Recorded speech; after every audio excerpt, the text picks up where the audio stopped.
Hello viewers, जैसे कि जवाद अहमद 1-2 के ऊपर हम एडिटोरियल की क्लास लेते हैं रोज़ की तरह। तो आज का जो है एयरलाइंस कंसर्न, ठीक है। तो आप किसी भी एग्ज़ाम्स की तैयारी कर रहे हैं, कॉम्पिटिटिव एग्ज़ाम्स की, तो ये चैनल आपको बहुत हेल्प करेगा। तो बिना देर करके चलते हैं एयरलाइंस कंसर्न्स, यानी एयरलाइंस के जो है परेशानियाँ हैं, खदशात हैं, ठीक है। एयरलाइंस कंसर्न, तो देखिए यहाँ पे ये जो लगा हुआ है ये एपास्ट्रॉफी है, इसके कुछ जो है रूल्स हैं। तो एपास्ट्रॉफी जो है आफ्का का जो है रोल प्ले करती है। मिसाल के तौर पर अगर इस तरह से लिख के आए भाई, अहमद बुक ऑफ अहमद,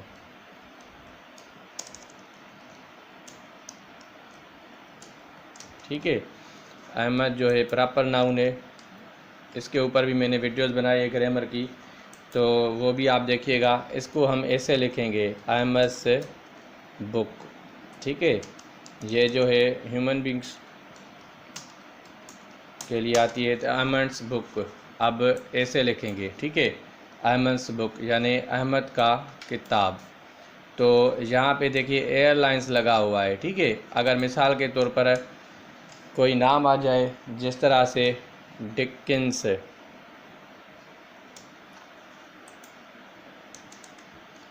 एक मिनट, कंसर्न,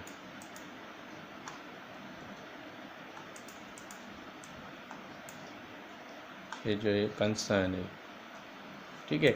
यहाँ पे अगर आ जाए मिसाल के तौर पर डिकिंस, अब देखिए डिकिंस अगर आ जाए, यहाँ पे जो है नाम जो है ये एक बंदे का नाम है, ठीक है। तो एस पे जब ख़त्म हो जाए और यहाँ पे डी है, डी में हम एस दे रहे हैं, तो यहाँ पे भी इस तरह से फिर आ जाएगा Dickens, Dickens novels provide wonderful information, ठीक है। वंडरफुल इंफॉर्मेशन या फिर वंडरफुल नॉलेज, ये हम सेंटेंस फ्रेम कर रहे हैं ताकि हम समझें। तो यहाँ पे देखिए जो एपास्ट्रॉफी दी गई है, एक एस यहाँ पे लगी है, दूसरी एस यहाँ पे लगी है, ठीक है। यानी डिकेंस के जो नावल हैं वो अच्छी इन्फॉर्मेशन दे रहे हैं। और यहाँ पे है Ahmad's book is nice, sentence frame करें मिसाल के तौर पर अहमद का जो किताब है, जो भी उसने लिखा है वो अच्छा है, ठीक है। और यहाँ पे डिकेंस एस पे ख़त्म हो रहा है, तो इसके बाद भी हम एपास्ट्रॉफी देंगे। यहाँ पे देखिए एस नहीं लगा रहे हैं, एस क्यों नहीं लगा रहे हैं? क्योंकि नहीं होगा। अब इसके भी कुछ उसूल है, जैसे कि प्लूरल, मिसाल के तौर पर प्लूरल नाउन है, ठीक है। अगर प्लूरल नाउन ईंड करे एस पे, ठीक है, ईंड करे एस पे, तो फिर हम क्या करेंगे, एपास्ट्रॉफी जो है उस एस के बाद देंगे, ठीक है। जैसे कि हम सेंटेंस से समझेंगे, मिसाल के तौर पर बॉयज़, देखिए एक बॉय होता है, उसका जो प्लूरल होता है बॉयज़। अब ये ईंड कर रहा है एस पे, boys book, books are nice, ठीक है। अब हम यहाँ पे एपास्ट्रॉफी कहाँ पे देंगे? यहाँ पे सिर्फ इस तरह से लगा देंगे, ठीक है। इसके बाद अगर यहाँ पे हम लगा देंगे मिसाल के तौर पर, तो ये भी सेंटेंस सही है, लेकिन यहाँ पे एक बॉय होगा, ठीक है। और ये अगर प्लूरल बन रहा है, ये इस तरह से प्लूरल बन रहा है, तो हम एपास्ट्रॉफी जो है यहाँ पे देंगे, ठीक है। तो ये सेंटेंस अभी करेक्ट है, क्योंकि बॉयज़ जो है प्लूरल फॉर्म हो रहा है, ठीक है, प्लूरल है। तो और नाउन मिसाल के तौर पर अगर प्लूरल हो, एस पे ईंड ना हो, जिस तरह से the children father came to see them, ठीक है। यानी देखिए the children father came to see them, जो बच्चों का वालिद था वो उनको देखने आया। किनको देखने आया? चिल्ड्रेन को देखने आया, ठीक है। तो यहाँ पे देखिए ये भी प्लूरल है, क्योंकि इसका जो सिंगुलर होता है वो चाइल्ड होता है, चाइल्ड, और इसका जो प्लूरल होता है वो चिल्ड्रेन होता है। तो यहाँ पे हम एपास्ट्रॉफी फिर ऐसे देंगे, ठीक है। तो यहाँ पे एपास्ट्रॉफी क्यों दे रहे हैं लास्ट में? तो फिर क्योंकि ये प्लूरल है। इसी तरह से ये एयरलाइन भी जो है ये प्लूरल है, इसीलिए जो एपास्ट्राफी जो आई है वो यहाँ पे आई है, यानी कंसर्न ऑफ एयरलाइंस, यानी एयरलाइंस की परेशानी। ठीक है, समझ गए आप। तो एपास्ट्राफी का ये कुछ कॉन्सेप्ट था, इसीलिए मैंने चाहा आपके साथ ये डिस्कस करूँ, तो ये आप नोट करें। तो आगे चलते हैं, यानी ये एपास्ट्राफी क्यों आई है एस से, क्योंकि ये जो है प्लूरल फॉर्म है। ठीक है, और जो नाउन है वो इंड कर रहा है एस के ऊपर, प्लूरल नाउन इंड करे एस के ऊपर, तो हम एपास्ट्राफी यहाँ लगाएंगे, एस फिर नहीं देंगे। एग्जामिनर अगर ऐसे देगा तो एस को हटाना होगा। ठीक है, द रिपोर्ट, और हम जब भी एडिटोरियल पढ़ें तो हमें ये पता लगना चाहिए कि सब्जेक्ट और वर्ब क्या होती है, क्योंकि वो हम जानेंगे तो फिर हमें अंग्रेज़ी का पता है। ठीक है, the report of Ittehad Airways, अब ये इत्तेहाद क्या है, एयरवेज़ है। ठीक है, ये यानी जो है सर्विस है, एयरलाइन की सर्विस है। जो खबर आई है किसकी, इत्तेहाद एयरवेज़ की, becoming the third major Gulf airline, जो बनने जा रही है गल्फ़ कंट्रीज़ की third airline, to temporarily suspend its flight operations from Pakistan till July 1। ठीक है, यानी ये जो थर्ड बनने जा रही है एयरलाइन, उसने टेम्पोरली आर्जी तौर पर सस्पेंड किया है, यानी बंद किया है फ़्लाइट को, फ़्लाइट ऑपरेशंस को, यानी आने जाने के काम को। फ़्लाइट यानी उड़ान, ऑपरेशंस यानी उसके आने जाने का काम, यानी एक मुल्क से दूसरे मुल्क पे जो आ रही है। कब तक बंद किया है, फ्राम जुलाई 1 से लेकर 30 पाकिस्तानीज़ अराइविंग इन हांगकांग अर्लियर, जैसे कि 30 पाकिस्तानी हांगकांग पहुँचे हैं पहले ही, दिस वीक, इसी हफ्ते, were found to be infected by novel corona virus is quite disconcerting, यानी जो पाकिस्तानी जो लोग हैं इन्फेक्टेड हुए हैं नोवेल कोरोना वायरस से, ये जो है एक क्वाइट डिस्कंसर्टिंग है, यानी परेशानी की बात है। ठीक है, इस वजह से इत्तेहाद एयरलाइन ने फिर ऑपरेशन को फ्लाइट किया है फ्राम पाकिस्तान से। ठीक है, found to be infected, okay. Some of the passengers, उनमें से जो कुछ पैसेंजर्स थे, कुछ लोग थे जो सफ़र कर रहे थे, ट्रेवलर्स थे, हु टेस्टेड, अब पैसेंजर देखिए नाउन है, तो इसके ऊपर भी मैंने हु के ऊपर वीडियो बनाया है रिलेटिव प्रोनाउंस का, अगर वो आपने नहीं देखा है तो वो ज़रूर देखें, क्योंकि आपके रिलेटिव प्रोनाउन क्लियर हो जाएंगे। और जब आप एग्जाम्स में की तैयारी कर रहे हैं, कोई स्क्रिप्ट एसे वगैरह या प्रेसी वगैरह लिख रहे हैं, तो आपको जो है वो बहुत इसमें बेनिफिट होगा। ठीक है, तो जब भी हु लग के आए तो हु जो है ह्यूमन बींग्स के लिए आता है, पैसेंजर्स ह्यूमन बींग्स है, अगर ह्यूमन बींग्स ना हो कोई चीज़ हो तो फिर विच या फिर डेट आता है। ठीक है, तो ये वीडियो आप ज़रूर देखें ताकि आप जो है समझ जाएंगे हु, विच और डेट के concepts. Some of the passengers, उनमें से कुछ पैसेंजर्स थे जो मुसाफिर थे, हु टेस्टेड पॉजिटिव फॉर कोविड-19 इन्फेक्शंस वर सिम्टोमेटिक, यानी उनको जो कोरोना पॉजिटिव आई थी, कोरोना वायरस का पता है आपको डिज़ीज़ है, इन्फेक्शंस यानी जो बीमारी, डिज़ीज़, इन्फेक्शंस यानी डिज़ीज़ या फिर कंटेंजन। ठीक है, एपिडेमिक यानी बीमारी जो थी, वो जिनको कोविड-19 पॉजिटिव आया था वो एसिम्प्टोमेटिक थे, यानी उनके पास अलामतें वो नहीं थी बीमारी की, यानी कोविड-19 की जो अलामतें थी उनमें वो दिख नहीं रही थी, हालांकि टेस्ट उनके पॉजिटिव आए लेकिन अलामतें दिख नहीं रही थी। तो ए जब लग के आ जाए इसका मतलब होता है नॉट। ठीक है, जिस तरह से एसिम्प्टोमेटिक से, तो एपॉलिटिकल पर्सन। ठीक है,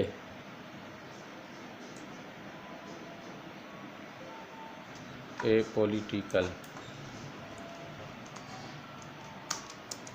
पर्सन, यानी इसका मतलब ये हो गया कि ये जो बंदा है इसको सियासत से दिलचस्पी नहीं है, यानी सियासत में ये नहीं है। ठीक है, इसी तरह से सिम्प्टोमेटिक आ जाए, symptomatic,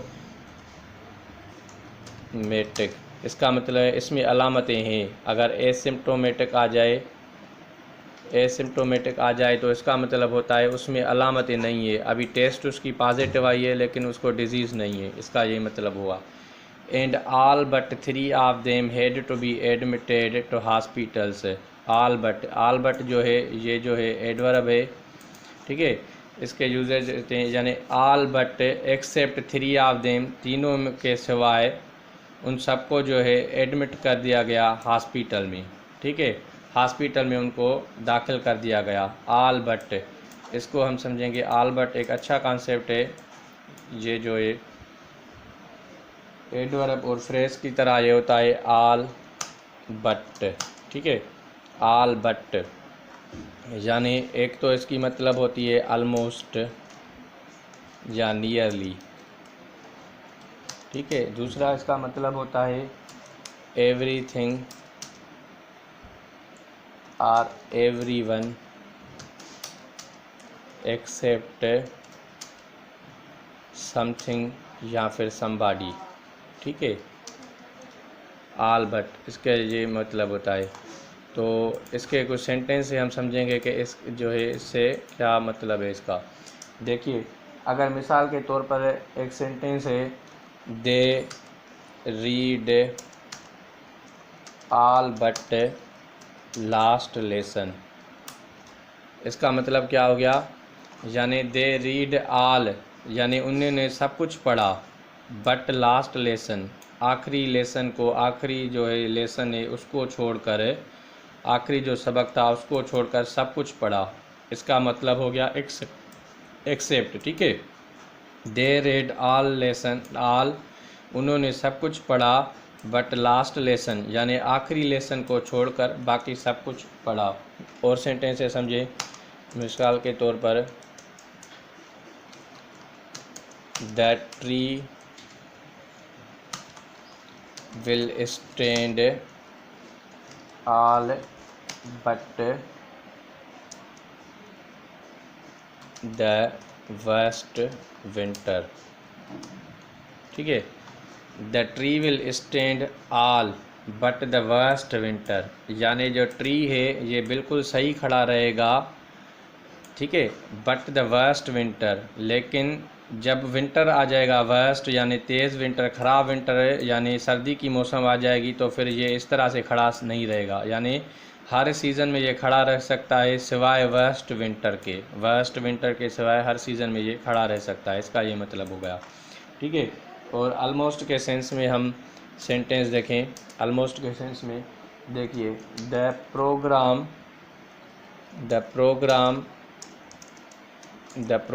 was all but over when they reached there, ठीक है। The programme was all but over when they reached यानी प्रोग्राम जो था वो ऑलमोस्ट ख़त्म हो गया जब वो वहाँ पे पहुँची, ठीक है। जो भी प्रोग्राम था, जो प्रोग्राम वाज ऑल बट यानी प्रोग्राम जो था all but over when they reached, इसका ये मतलब हो गया ऑलमोस्ट, ठीक है। प्रोग्राम वाज ऑलमोस्ट ओवर, ठीक है। प्रोग्राम जो था ऑलमोस्ट ओवर ख़त्म हो गया था जब वो वहाँ पे पहुँची। तो ऑल बट और ऑलमोस्ट में मुझे लगता है आप समझ गए होंगे। यानी they read all but last lesson उन्होंने सब कुछ पढ़ा सिवाय आखिरी लेसन के, यानी इसको छोड़ के सब कुछ पढ़ा। The tree will stand all but the worst winter यानी वर्स्ट विंटर के सिवाय ट्री जो है बिल्कुल सही खड़ा रहेगा। जब वर्स्ट विंटर आएगी तो फिर ये जो है इस तरह से स्टैंड नहीं कर पाएगा, ठीक है, इसको डैमेज होगी। इसका मतलब ये हो गया ऑल बट का। समझ गए आप ऑल बट जो है किस तरह से यूज़ होता है। तो काफ़ी अच्छे ग्रामर के कॉन्सेप्ट्स हैं इसमें। अगर आप जो है 1 घंटा इस चैनल को देंगे तो आप वो सीख सकेंगे, 7-8 घंटों की लर्निंग सीखेंगे, ठीक है। किसी भी एग्जाम्स की आप तैयारी कर रहे हैं इसका आपको ये बहुत हेल्प करेगा। यानी all but 3 of them to be admitted, उनको जो है हॉस्पिटल में दाखिल किया गया बाकियों को छोड़कर।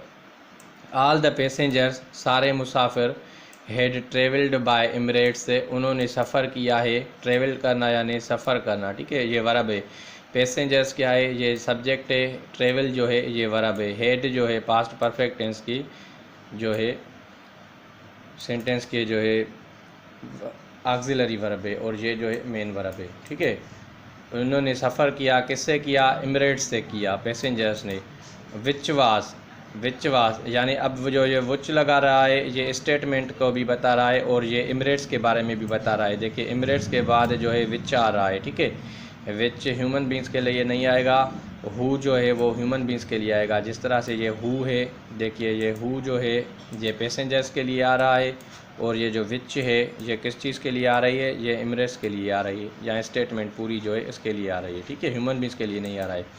विच was quick to stop its outbound flights, जो कि बहुत जल्दी था ताकि उसको रोका जाए आउटबाउंड फ़्लाइट्स को फ्राम पाकिस्तान टिल जुलाई 3, यानी उसकी जो फ़्लाइट्स थी आउटबाउंड फ़्लाइट्स, यानी बाहर जाने की जो फ़्लाइट्स हो, यानी जो एरोप्लेन है एक मुल्क से बाहर जाता है, जिस तरह से फ्राम पाकिस्तान से जो बाहर जा रहे थे तो उनको जो है रोका जाए टाइमली, आउटबाउंड, ठीक है।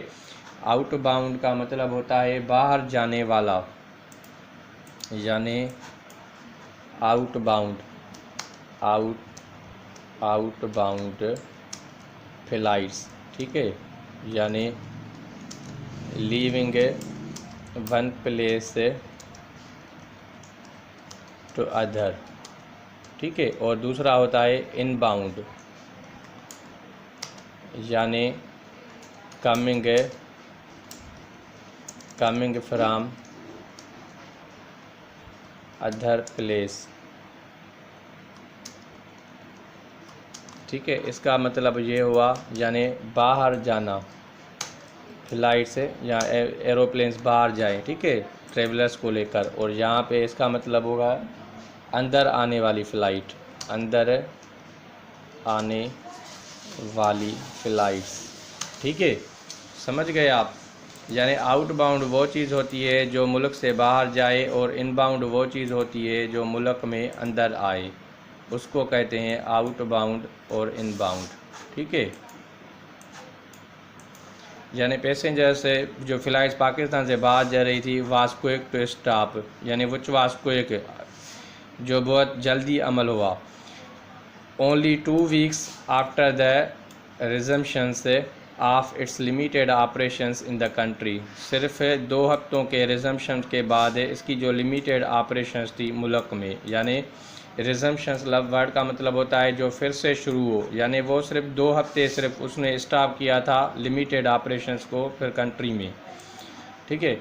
अर्लियर पहले ही fly Dubai fly a budget airline ये एयरलाइंस के नाम है, ठीक है, जो कैरी करती है लोगों को एक जगह से दूसरे मुल्क में ले जाती है। हैड आल्सो सस्पेंडेड इस ऑपरेशंस अंटिल अगस्त 1, उन्होंने खुद भी स्टॉप किए थे, सस्पेंड करना यानी रोका अपने ऑपरेशंस को, यानी ऑपरेशंस का मतलब होता है बाहर आना जाना। फ्लाइट्स ऑपरेशन क्या होते हैं, यानी जो बाहर और अंदर आती हैं, ठीक है। और जो ऑपरेशन पेशेंट्स के होते हैं हॉस्पिटल्स में वो अलग होते हैं, ठीक है, और इस ऑपरेशंस का मतलब और है। तो यानी इस एयरलाइन ने सस्पेंड किया था, काम को रोका था, यानी नहीं चल रही थी इस ऑपरेशन से, जो बाहर आ रही थी और जा रही थी उसको रोका था। कब तक रोका था, अंटिल अगस्त 1 तक, because of the fast spread of the infection, क्योंकि जो बीमारी थी वो तेज़ी से फैल रही थी, ठीक है, यानी जो बीमारी थी वो तेज़ी से फैल रही थी, इसी वजह से इस ऑपरेशंस को, इस काम को जो है रोका गया था, इसका मतलब ये है, ठीक है। ओके, नेवरदलेस, उसके बावजूद भी Emirates and Etihad are continuing their inbound, Emirates और इत्तेहाद ये दोनों एयरलाइंस है, ठीक है, आर कंटिन्यूइंग देयर इनबाउंड, उन्होंने जारी रखा इनबाउंड को, यानी वो inbound passengers in cargo operations in addition to special outbound flights taking back UAE nationals, यानी इन्होंने inbound passengers in cargo operations को जारी रखा, यानी ये लोगों को सर्विस दे रही थी। इन एडिशन टू, यानी उसके साथ साथ, इन एडिशंस के वर्ड पे जगह अगर बिसाइड अगर लिख के आता तो वो भी सही था, बिसाइड्स ये भी आता है, ठीक है, बिसाइड्स ये वर्ड भी आ सकता था अगर ये तीनों वर्ड को हटाया जाए। तो प्रेसी राइटिंग में जो है 1 वर्ड सिलेक्शन होती है, तो उसमें जो है आप ये वोकेबुलरी को रिच कर सकते हैं, ठीक है। आप इस तो आपको ये बेनिफिट करेंगे, और आप ज़रूर नोट्स बनाएं ताकि बेहतर फ़ायदा हो। अगर नोट्स नहीं बनाएंगे तो आप जो है भूल जाएंगे, और नोट्स बनाएंगे तो फिर आपको बहुत हेल्प मिलेगी, क्योंकि एक एक जो है नंबर और स्कोर और मार्क वैल्यू करती है। यानी उसके साथ साथ special outbound flights taking back UAE nationals, यानी आउटबाउंड फ़्लाइट से यूएई के जो लोग थे, नेशनल्स यानी कंट्री के लोग, तो उस कंट्री के यूएई के, उनको भी वापस ले जा रही थी, यानी मुल्क में अंदर भी ले आ रही थी और बाहर भी ले जा रही थी, और ऑपरेशन को अपने को कंटिन्यू रखा था। ठीक है। नेवरदलेस वर्ड जो है, ये जो है कंजक्शन प्रेपोजिशन है, इसका जो मतलब होता है और कंजंक्शन की तरह भी यूज़ होता है। इसकी जगह पे अगर डिस्पाइट ऑफ, इनस्पाइट ऑफ होता तो वो भी चल जाता, और डिस्पाइट होता तो वो भी चल जाता। पिछले वीडियोस में मैंने इसके ऊपर आपको भी जो है बताया था, तो अगर आप पिछले एडिटोरियल्स मैंने नहीं देखें तो अगर वो देखेंगे तो आपको नेवरदलेस के कॉन्सेप्ट भी आ जाएंगे। ठीक है।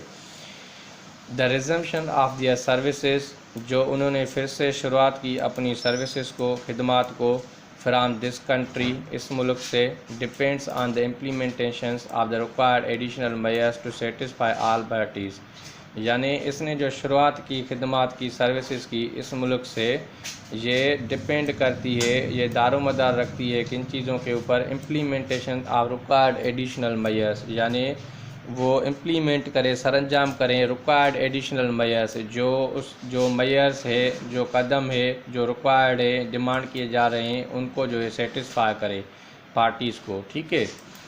तो फिर ये जो है रिजम्पशन जो है सही है, इसका मतलब ये।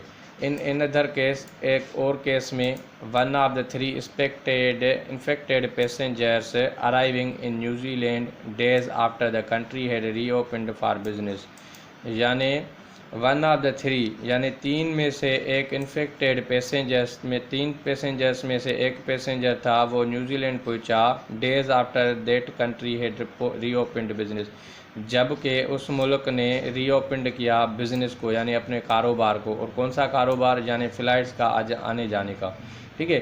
देखिए यहाँ पे लिखा हुआ है वन ऑफ द 3 पैसेंजर्स, ये एग्जाम पॉइंट ऑफ व्यू से काफ़ी अहम है। अगर यहाँ से हम एस हटा देंगे तो ये सेंटेंस रॉन्ग हो जाएगा, क्योंकि जब भी वन ऑफ द आ जाए और जो आ जाए उसके बाद जो है नाउन जो होती है वो प्लूरल होती है। ठीक है। तो एस यहाँ पे सही है। तो एग्जाम पॉइंट ऑफ व्यू से अगर एस आपको हट के मिले तो आपको यहाँ पे एस को इंसर्ट करना है। ठीक है। यानी जो लोग, यानी 3 में से एक पैसेंजर जो अराइव हुआ न्यूजीलैंड में इन्फेक्टेड है, जब उसने बिज़नेस को ओपन किया आफ्टर द कंट्री को, आफ्टर डिक्लेयरिंग विक्ट्री ओवर कोविड-19 प्लेग, जब उसने डिक्लेयर किया, ऐलान किया फतह को, किस चीज़ के ऊपर, ओवर लगा के बताएगा, ओवर द कोविड-19 प्लेग, यानी कोविड-19 की बीमारी के ऊपर उनको फतह मिली। अब क्या फतह मिली, ताकि क्योंकि पेशेंस नहीं है। ठीक है।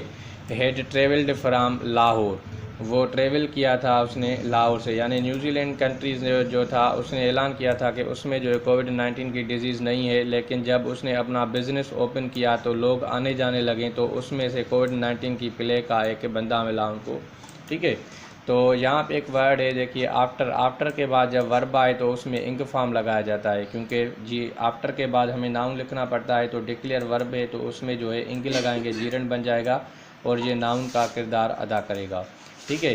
प्लेग वर्ड है, इसका मतलब होता है डिजीज़, प्लेग यानी बीमारी, प्लेग यानी डिजीज़। ठीक है। डिजीज़ यानी कंटेजन,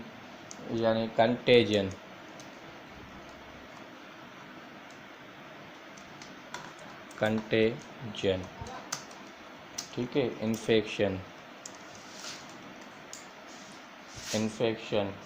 यानी बीमारी। ठीक है। प्लेग का ये मतलब होता है, यानी डिजीज़, कंटेंजन, इन्फेक्शन। तो उम्मीद कर रहा हूँ अगर सेशन आपको अच्छा लग रहा होगा, क्योंकि इससे अंग्रेज़ी आपको काफ़ी हेल्प मिलेगी। अगर आप इसको देखेंगे कंप्लीट तो बहुत बेनिफिट होगा। तो वीडियो को आप कंप्लीट ज़रूर देखें। ठीक है। ताकि और इसको जो नए चैनल पे आए वो इसको ज़रूर सब्सक्राइब करें और ज़्यादा से ज़्यादा शेयर करें, ताकि उन दोस्तों तक पहुँच जाए जो इंग्लिश की सर्च में है और जिनको इंग्लिश डिफ़िकल्ट लग रही है कि इंग्लिश डिफ़िकल्ट है, तो उनको ये बहुत हेल्प करेगा कि इंग्लिश कोई डिफ़िकल्ट नहीं है। ठीक है। These reports would have reminded, ये रिपोर्ट्स याद दिलाती हैं किस चीज़ की, many people of a recommendation, many people, बहुत से लोगों की, अ रिकमेंडेशन यानी जो प्रोपोज़ल यानी जो एडवाइस की गई थी, सलाह दी गई थी, किसने दी थी? Issued by World Health Organization in 2014।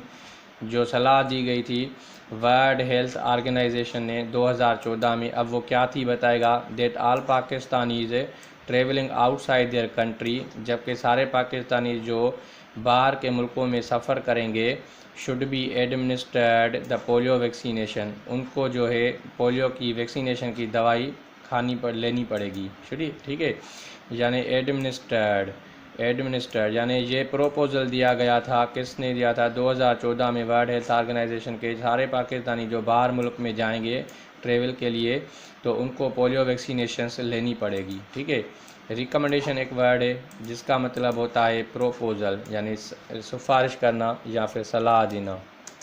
Recommendation,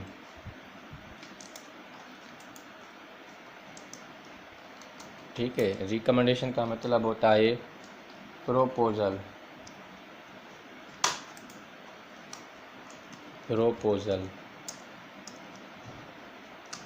या फिर एडवाइस, ठीक है, या फिर सजेशन।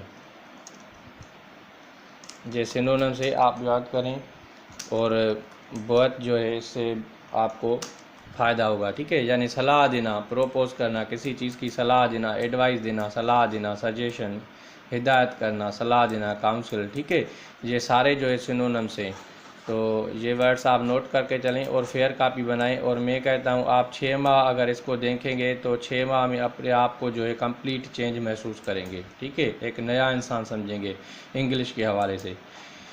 तो एडमिनिस्टर जो वर्ड है इसका भी मतलब यही होता है, यानी किसी चीज़ की दवाई देना, यानी दवा को लेना। एडमिनिस्टर, अब जब एडमिनिस्टर जो है एडमिनिस्टर वर्ब में आ जाए, ये वर्ब है, इसका मतलब जो होता है यानी मेडिसन जो है, अगर किसी चीज़ की एडमिनिस्टर की जाए तो मेडिसन की, तो वो क्या होगा? गिव टू पेशेंट, यानी पेशेंट को ये दें।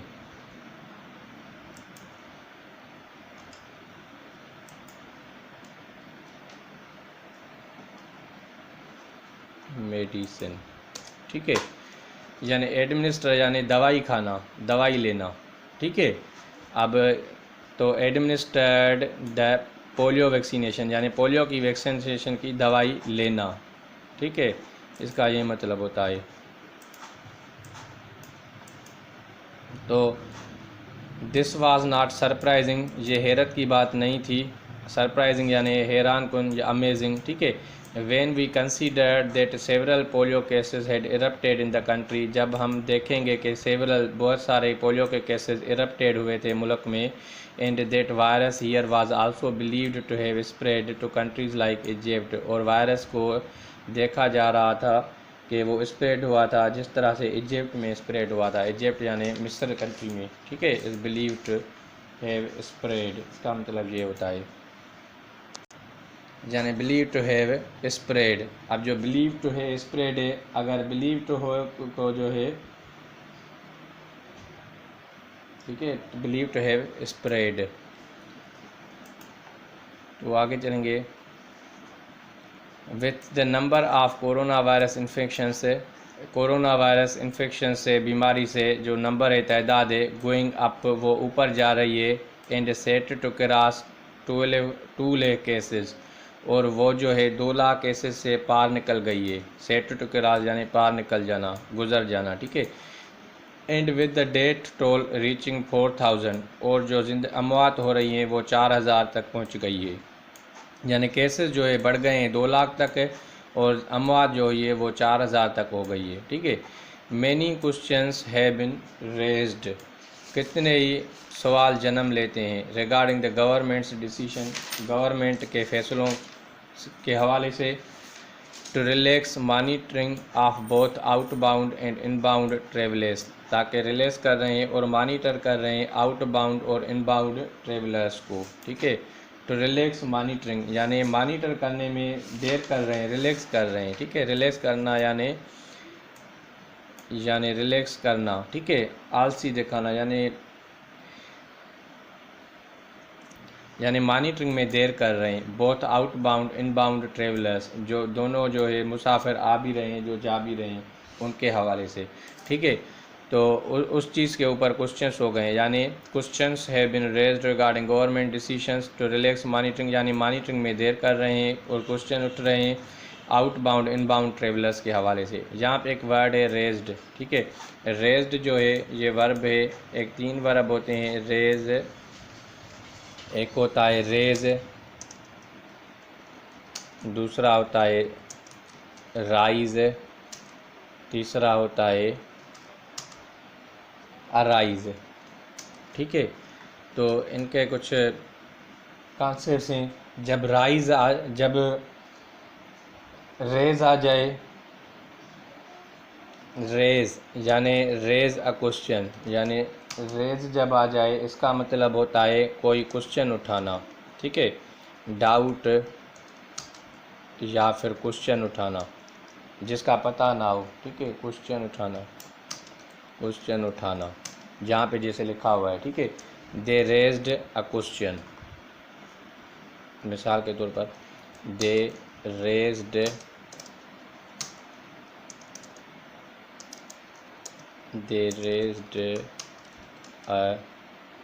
a question regarding his performance, ठीक है। यानी उन्होंने क्वेश्चन उठाए इसकी परफॉर्मेंस के ऊपर, परफॉर्मेंस कैसी है, सही है गलत है, ठीक है, उस हवाले से। और दूसरा होता है राइज। अब राइज जो है वो किस तरह से होगा, देखिए। राइज इसका मतलब होता है मूव्स अपवर्ड, यानी ऊपर की तरफ जाना। मिसाल के तौर पर मैं कहूँ भाई असलम रोज़ टू ग्रीट हिज गेस्ट, यानी ये ऊपर उठा असलम और अपने दोस्तों को जो है ग्रीट किया, ठीक है, वेलकम किया, खुश आमदीद किया। यानी पहले बैठा हुआ होगा डेफिनेटली, फिर ऊपर उठा, ठीक है। या फिर कहें भाई sun rises in the east, ठीक है। यानी इसका दूसरा मतलब ये होता है ये खुद ब खुद उठना, move upward on its own, ठीक है, ऑन इट्स ओन, यानी खुद ब खुद उठना, ठीक है, ऑन इट्स ओन होना, यानी खुद ब खुद आप उठो। और रेज में क्या होता है, कोई और क्वेश्चन उठाता है, रेज डाउट क्वेश्चन, यानी कोई और क्वेश्चन उठाए। दे रेज अ क्वेश्चन, यानी इसको उठाने वाला जो है क्वेश्चन को कोई और बंदा है। और ये जो है राइज है यानी मूव अपवर्ड, ऊपर जाना, यानी कोई अपने आप की मेहनत से, ठीक है, कोई और उसको राइज नहीं कर रहा है, यानी वो खुद ब खुद उठ रहा है। Aslam rose to greet his guest, वो खुद ब खुद उठ रहा है। Sun rise in the east, sun जो है सूरज जो है वो खुद ब खुद उठ रहा है, ठीक है। और उसके अलावा जो वर्ड होता है वो होता है अराइज। अराइज का मतलब होता है वो भी उठाना ही होता है, लेकिन मिसाल के तौर पर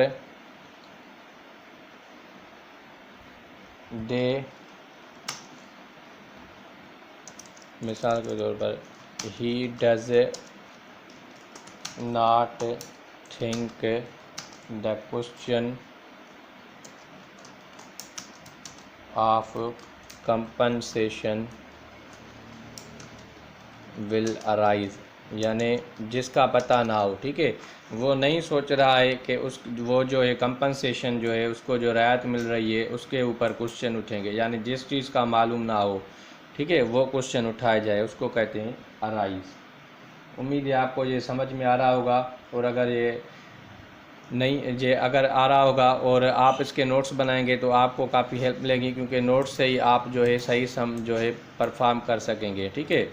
तो एग्ज़ाम्स में आप बैठेंगे, मैं नहीं बैठूंगा, तो उस हवाले से आप जो है इसके नोट्स बनाएं और प्रैक्टिस करते रहें, ठीक है। रिसेंटली अभी south Korea has also temporarily band most people from Pakistan. South Korea जो मुल्क है इसने आर्जी बैन किया है, टेम्पोरली यानी आर्जी बैन किया है, यानी स्टॉप किया है मोस्ट पीपल फ्राम पाकिस्तान, बहुत से लोगों को पाकिस्तान से, एंड बांग्लादेश, और बांग्लादेश से, यानी इन दोनों मुल्कों के लोगों को बैन किया है किस चीज़ के लिए?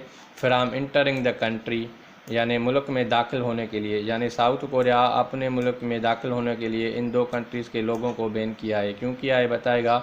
आफ्टर इट रिकॉर्डेड इंक्रीजेज है, क्योंकि बहुत जो है रिकॉर्ड इंक्रीज़ आई है, बहुत ज़्यादा जो है केसेस की तादाद बढ़ी है। किस चीज़ की? In corona virus cases, corona virus cases में फ्राम दोज टू स्टेट्स, इन दो स्टेट से, इन दो मुल्कों से, यानी पाकिस्तान और बांग्लादेश में कोरोना वायरस के केसेस बहुत तेज़ बढ़ रहे हैं। इसी वजह से साउथ कोरिया ने इसको जो है बैन किया है टेम्पोरली, ठीक है, from those two states. It has also halted non scheduled flights between South Korea and the two countries. इसने हाल्ट किया है, हाल्ट करना भी यानी सस्पेंड करना, बैन करना, स्टॉप करना, प्रिवेंट करना, यानी इसने भी रोका है नॉन शेड्यूल फ़्लाइट्स को, जो शेड्यूल में नहीं है, ठीक है, जो टाइम टेबल में नहीं है, between South Korea and the two countries, South Korea इन दो मुल्कों में, एंड द टू कंट्रीज़, यहाँ पे द लगा के बता रहा है, जो पहले मेंशन किए गए हैं इसके वजह से ये जहाँ पे द लगाए हैं। द टू कंट्रीज़, वो कौन सी टू कंट्रीज़ है? वो ये टू कंट्रीज़ हैं, ठीक है, द इसीलिए लगा रहा है। द डेफिनेट आर्टिकल होता है जो पहले मेंशन चीज़ को डिफ़ाइन करता है।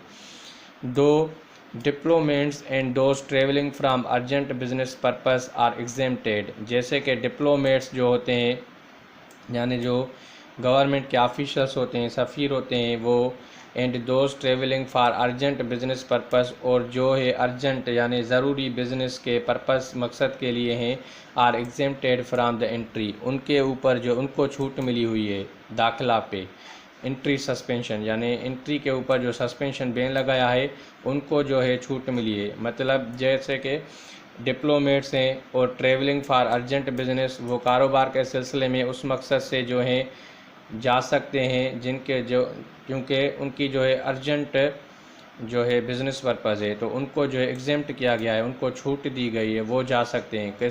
कौन जा सकते हैं? साउथ कोरिया में। कौन से मुल्क से? इन दो कंट्रीज़ के मुल्क से वो लोग जा सकते हैं, ठीक है।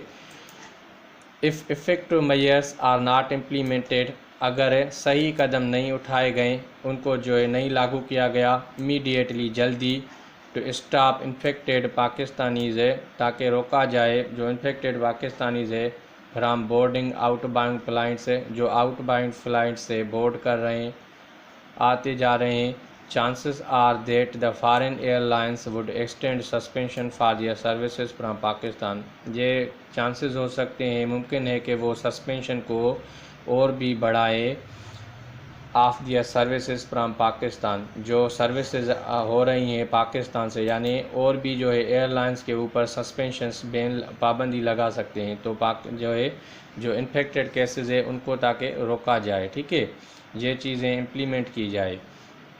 इनफैक्ट दर हकीकत अ नंबर ऑफ़ कंट्रीज़ है, ज़्यादातर मुल्क जो हैं कुड पुट स्ट्रिक्टर रिस्ट्रिक्शंस, वो लगा सकते हैं सख्त पाबंदी ऑन अस, हमारे ऊपर, टू प्रोटेक्ट देम सेल्व्स, ताकि वो खुद को बचा सकें, ठीक है, यानी और भी कंट्रीज़ जो है वो लगा सकते हैं ताकि वो खुद को बचा सकें। तो यहाँ पे कुछ वर्ड्स हैं वो मैं आपको बताऊँ। एग्जेम्प्ट, एग्जेम्प्ट का मतलब होता है यानी छूट मिलना, ठीक है, छूट मिलना, पाबंदी ना लगे, ठीक है। हाल्ट, हाल्ट का मतलब होता है यानी स्टॉप, किसी चीज़ को स्टॉप करना, प्रिवेंट करना, प्रिवेंट, प्रिवेंट करना, ठीक है, और इसका प्रिवेंट करना या फिर बार करना या फिर बैन करना या फिर सस्पेंशन करना, सस्पेंशन, सस्पेंशन, ठीक है, बैन करना यानी रोकना, इन सब का मतलब है रोकना, मना करना, ठीक है। तो और उसके अलावा इसमें इफ़ेक्टिव मेजर्स यानी सख्त कदम उठा जाए, इम्प्लीमेंट किया जाए जल्दी, ताकि वो जो लोग आ रहे हैं बाहर से, पाकिस्तान में भी आ रहे हैं, उनको भी जो है ट्रीट किया जाए ताकि डिजीज़ ना फैले और भी। तो फॉरेन लाइंस स्ट्रिक्ट बैन कर सकती है, क्यों करेगी? क्योंकि वो खुद को जैसे प्रोटेक्ट कर सकें। तो आज का एडिटोरियल था, उसमें काफ़ी ग्रामर थी, वोकेबलरी से भी रिच था। तो उम्मीद करता हूँ वीडियो आपको अच्छा लगा होगा। अगर अच्छा लगा है तो लाइक दें, शेयर दें और ज़्यादा से ज़्यादा शेयर करें ताकि उन दोस्तों तक पहुँच जाए जो इस चैनल की सर्च में है और अंग्रेज़ी का फ़ियर जो है उनसे ख़त्म हो जाए। ठीक है, अगले वीडियो तक साइनिंग आउट। थैंक यू, खुदा हाफिज़।